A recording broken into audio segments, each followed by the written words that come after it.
list of auditions and you wander around. So you gain these relationships with these other guys. And, Eric Oslin and I were friends beforehand. And, Juan Carlos Salvatoria and Josh Holloway and Jeff Forney, Chris Buzzle. I mean, all these guys, Donnie Moles, all these guys that we were just schlepping around over there. We had no money. You didn't make any money when you did the show. You went to Milan to get tear sheets. You were starving the whole time.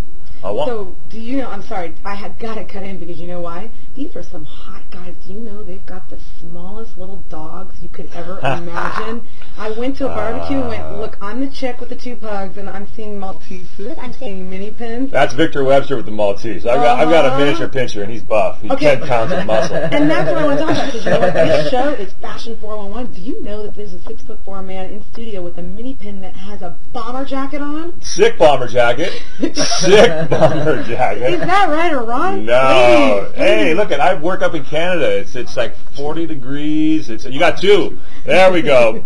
Solidarity. I'm telling you right now, Canada, it's like, Newt is the dog that if I go to the valley and I leave him in the car in the summer, he will find the sunny spot of the car. I mean, he's got no hair, but when you're up in Vancouver and he needs to go out and take a crap and it's 40 degrees and the howling, wind or rain, he doesn't even want to go outside. He looks outside like, you kidding? I'm not built for this. Except, and I know we can talk about the fact that he is engaged to someone I know very, very well who had the doggy one day, and it was in L.A. in a bomber jacket. So I was like, don't give me this Vancouver thing. Here, her and I are as girls going, what the hell is this dog wearing a jacket for? It was cold. It was windy. It was Santa Ana blowing. The barometer pressure dropped. So, okay, and that also brings us to, because we talked about, please say Juan Carlos' last name. Salvatoria. Oh, I'm getting hot. I mean, this is the editor on my DVD Closet Control. And we were editing at Ed Quinn's home, where they were living together before the newly fiancé, which is not that new, but she moved in, and life has changed. And I remember editing... Death of Bachelor. I remember editing... Sad day in the Gundam. I remember editing the DVD, and I looked up and I went, okay, what is that frickin' rooster, and what is that spaceman? These are like little sort of like toys sitting in the room, and I just said to Juan Carlos, I go, who is that? And he goes, that would be Ed's. And they're both born on the same day. I go, what's the deal, dude? There's some clutter in here. He goes, oh, every time Ed leaves out of town, I throw stuff away he doesn't even know. Well, look at the rooster the rooster and the action figure. One was Damien Stafford, and the action figure was. Do you believe you have names? Oh, no, Damien brought my friends. People bring all this crap to my house and leave it. Yeah, I don't get rid of it. I mean, who brings a rooster to a pool party? I mean, a stuffed rooster. The only reason I kept it around is it freaked out the cats, and they wouldn't come in the backyard. They thought that all the cats that would come and bury their crap in the backyard, they stopped coming when I put the rooster up in the back. But yeah, that thing was creepy. I didn't want to get rid of it because I thought it might be like some voodoo thing. I thought there might be some, if I burned it, then I'd be like having to go to New Orleans down to the French Quarter and try and get some sort of a seance to get rid of the bad juju. And that kind of brings me to the fact that, like, with what I do and work with these boys, is the fact that you don't want to get rid of it because you're a little attached to it. And would it be safe to say that you have just a little bit of pack rat in you? Yes. And we worked on that because also within this man is a rock star. Do you want to do something really scary? This is really... I'll admit this to the people in Karma era, but don't tell anyone. Last night, I went by myself to the Malibu Inn Saloon to see YMT. You don't even know who that is, do you? Nobody does. We're talking about like the pre-hair metal 80s rock band that never quite made it, but made it in my mind because I used to watch them at the Keystone Berkeley. So yeah, I'm still carrying the torch of arena rock. And since we're sort of playing This Is Your Life, since I've known this man 20 plus years, there also is there's a little thing called Do You Know the Way to eBay? And he is, like, taught me, who wrote a book about it, he taught me some tips. So, you know what? It's nice to know that a man on a hit show is still buying his gear on eBay. And I have to say, I've watched his style come and go. I remember some, I won't even share it with you because I probably was there wearing something really kooky too. But that was considered style then. But let's also talk about... Fashion is brave. Fashion is brave. Yeah. let's talk about when we go shopping together. It's hilarious. Here's Maxfield's, one of the most highly rated stores in LA. They've seen every celebrity. And the lovely sales girl is like, that boy is fine. Oh, my God, that boy is fine. I'm like, who? Oh, Ed. Oh, yeah. Yeah, my credit card is still trying to recover, by the way. I didn't know you could take a ninth mortgage out on your home, but I had to pay for those Carpe Diem boots.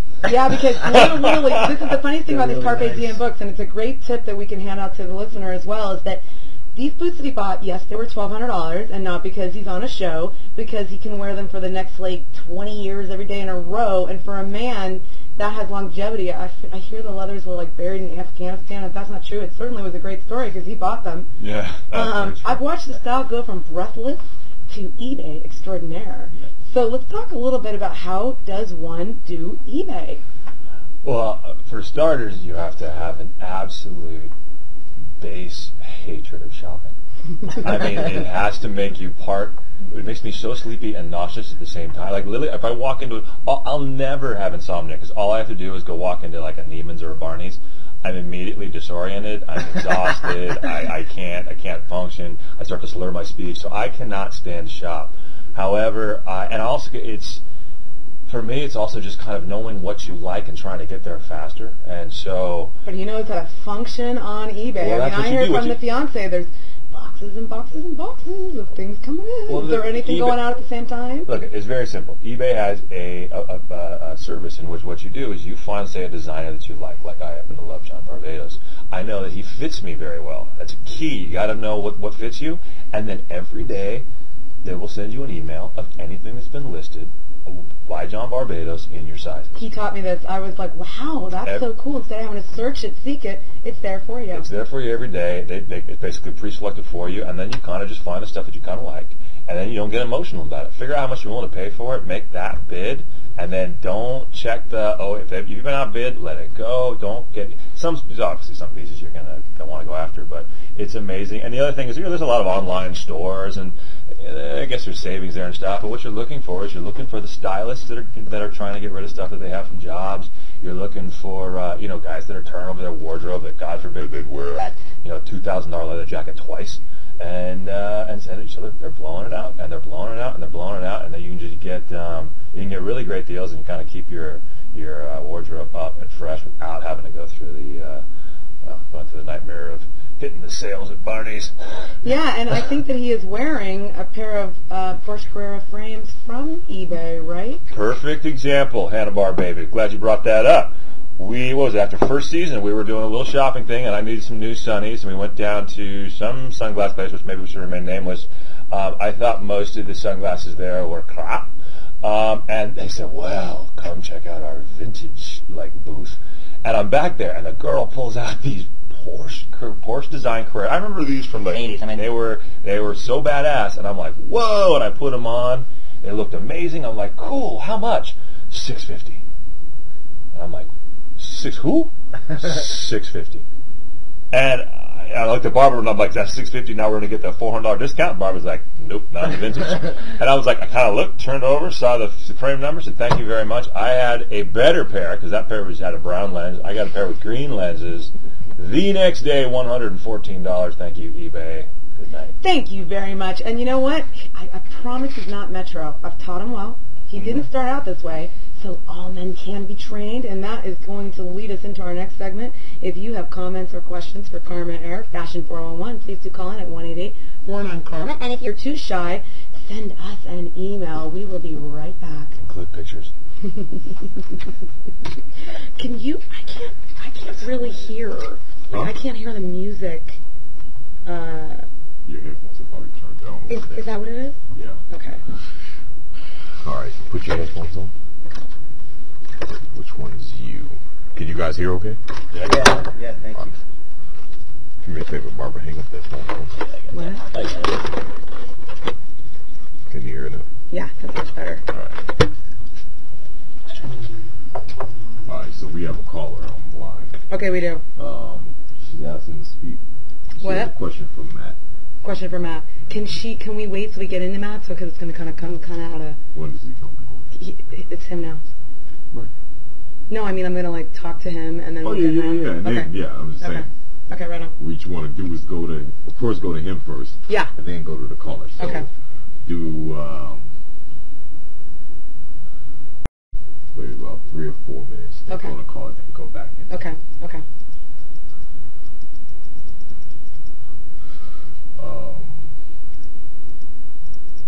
There was something I had to do.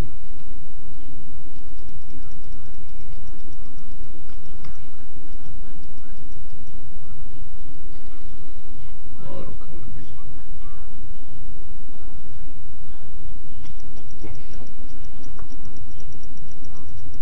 All right. Oh. So you're from the Bay Area? Yeah.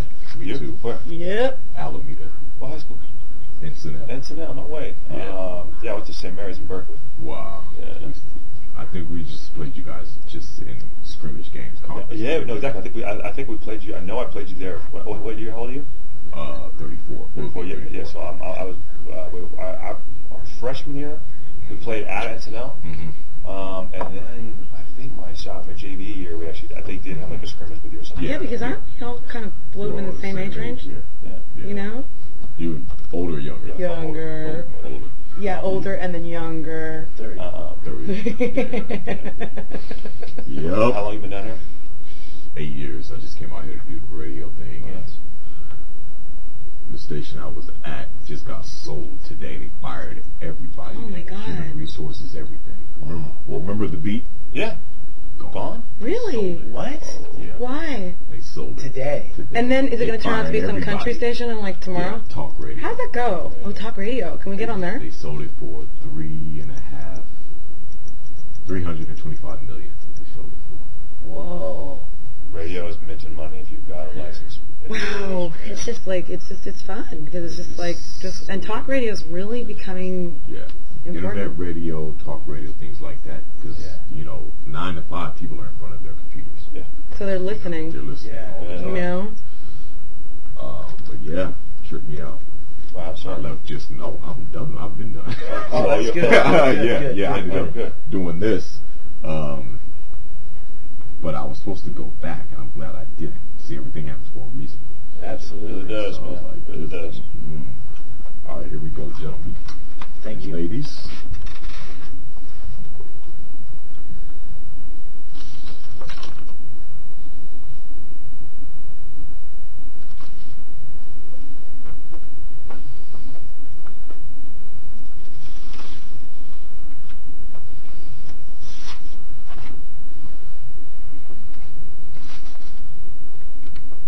Hello, hello, hello. This is Barbara Horowitz with Fashion 411. It's never just about the clothing. And you know what? Today it's Hot Boy Friday. I think this is the first one. We're going to be doing a lot more of these because, the boys, the straight boys are in studio. And we just talked to Ed Quinn, Nathan Stark on Eureka, the Sci-Fi channel Eureka. If you haven't checked it out, go check it out. And we're now going to talk to, him from the Gilmore Girls. My cousin, who's like 50-something, is beyond obsessed. So, and him from Friday Night Lights. Let's talk to and say hello to Matt Czuchry. I like the fake applause. Wow. Yes. Yeah. Cue that up. Oh, Dude, can I get back from my house, You by the way? didn't Every time I come home. You know what? Ed didn't get fake applause. I didn't. I feel so good with that. She There it is. nice. Nice. Telling off his secrets that Wow. actors are supposed to know that, you got fake applause in your shows too, baby. Yes. I love the fake applause. Thank you.